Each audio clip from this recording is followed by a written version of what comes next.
Hello, fellow representatives. My name is Frank Duffin, and I will be one of the five presenters representing the American Association of Nurse Anesthetists, CRNA and SRNA division. We are here today to bring forth the concern of full practice authority of certified registered nurse anesthetists within the Veterans Health Administration. In an effort to expand access and quality care to veterans, the VHA proposed a legislation which would grant nurse practitioners, certified registered nurse anesthetists, clinical nurse specialists, and certified nurse midwives full independent practice authority. However, in 2017, due to immense opposition, the Department of Veterans Affairs announced their final ruling. This final ruling permitted three of the APRNs the authority for independent practice, but excluded CRNAs from receiving this privilege.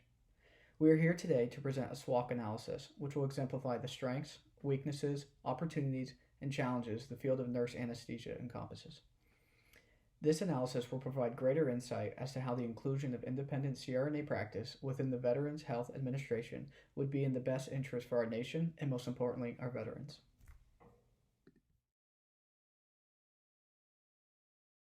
Hello everyone, my name is Blake and I will be speaking to you all today about the strengths of our SWOC analysis.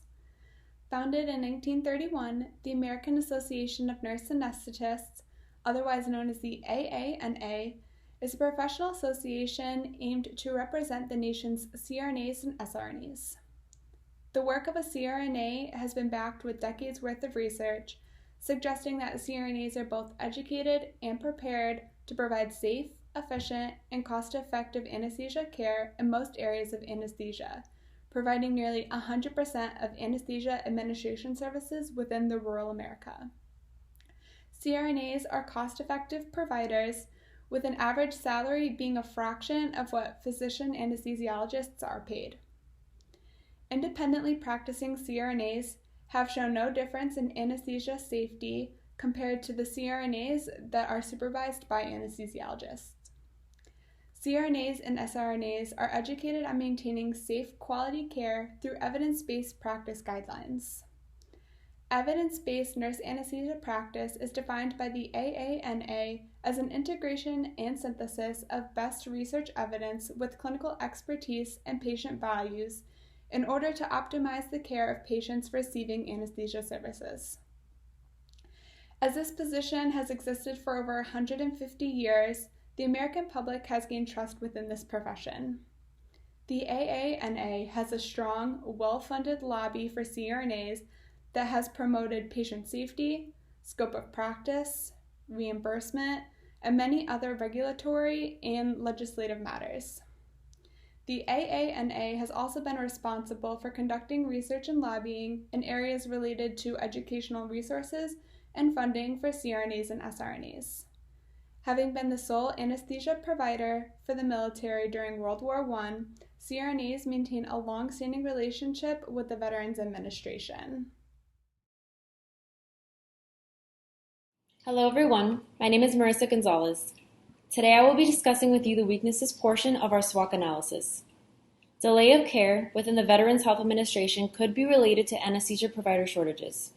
As CRNAs have pushed to solve this dilemma, many CRNAs are still unable to practice to the full extent of their training as they are currently seen as inferior to anesthesiologists. Many policymakers and medical professionals remain unaware that studies have shown no difference between CRNAs and anesthesiologists in regards to the safety and quality of the care they provide. Further, there is no evidence that maintaining physician supervision over CRNAs improves patient safety or quality of care. CRNAs have had their ability to practice independently challenged. During the last decade, nurse anesthetist skills have been publicly brought into question by physicians who have attempted to block efforts aimed at an independent CRNA practice. These efforts include pressuring state governors from opting out of the federal Medicare Part A physician supervision requirement for facility reimbursement of CRNA services, particularly when there is no state law or regulation requiring nurse anesthetists to be supervised by a physician. Another apparent weakness is that many clinical sites accommodate both nurse anesthesia educational programs and physician anesthesia training programs. Anesthesia services in healthcare facilities are primarily managed and led by anesthesiologists, causing frequent removal or replacement of SRNAs on assigned cases, as well as limited opportunities to practice essential critical skills, including invasive line placements. It is up to fellow CRNAs and SRNAs to step up to legislation and strengthen their policy position on active participation as advanced practice nurse practitioners within the VHA system. CRNAs must strive to elevate the general public and patient population's awareness of their capabilities. To accomplish this, CRNAs must collaborate on a strategic plan that includes marketing and public relations activities to influence appropriate individuals throughout the healthcare sector on their value. Thank you, everyone.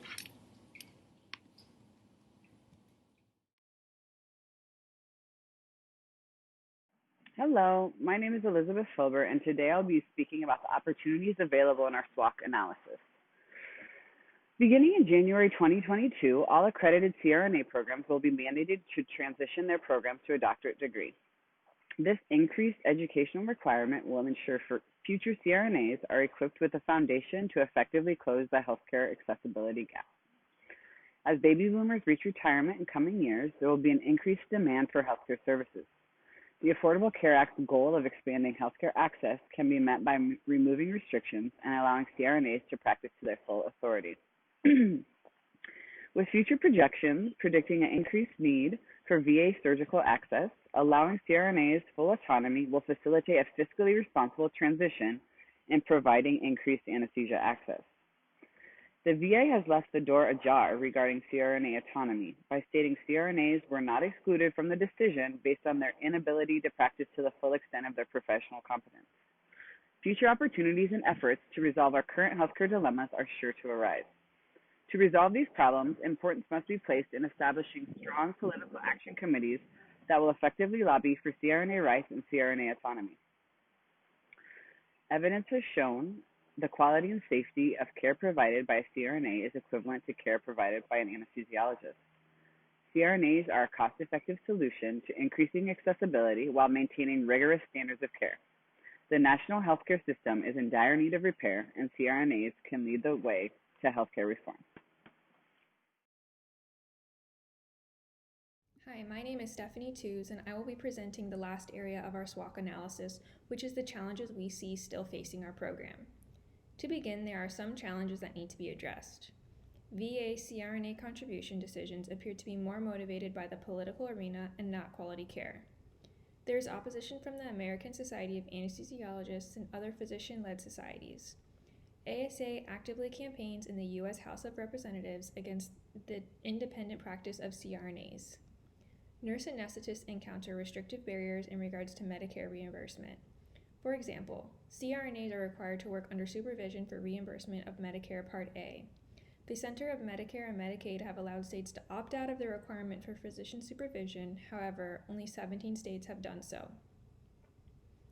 Present and future shortages in essential staff, supplies, and resources caused by the COVID-19 pandemic may challenge the structure of the program and willingness and ability of clinical sites to accept SRNAs.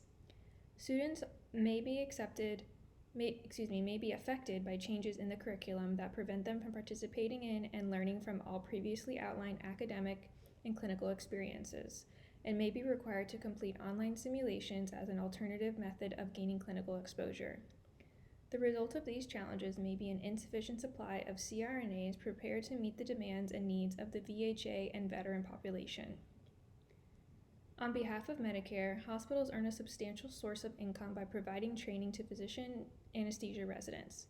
In comparison, hospitals do not receive any funding to train advanced practice nurses, including CRNAs, adding to the difficulty of nurse anesthesia programs in gaining acceptance and ensuring a smooth training experience for SRNAs.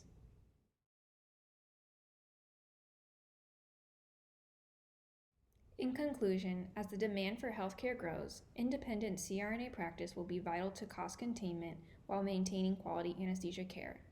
Dangerous wait times within the Veterans Health Administration delay access to services to vulnerable veterans, which is unacceptable. Our nation's heroes sacrificed it all and deserve best-in-class care. Extensive research and studies have concluded that services provided by CRNAs are just as safe and effective as their physician anesthesiologist counterparts. In addition, CRNAs are cost-effective. The average salary for CRNA is $181,000 compared to anesthesiologists who make $261,000 annually. The Affordable Care Act's goal of increasing access to healthcare, empowering consumers, and making healthcare affordable for all Americans is met by CRNA-led anesthesia care. Granting CRNAs full practice authority within the VHA system will help end delays to cost-effective, safe, high-quality care to veterans. We must overcome these practice barriers and allow CRNAs to work to the full extent of their authority within the VA system and throughout the nation. Thank you for your interest and concern. We appreciate your support.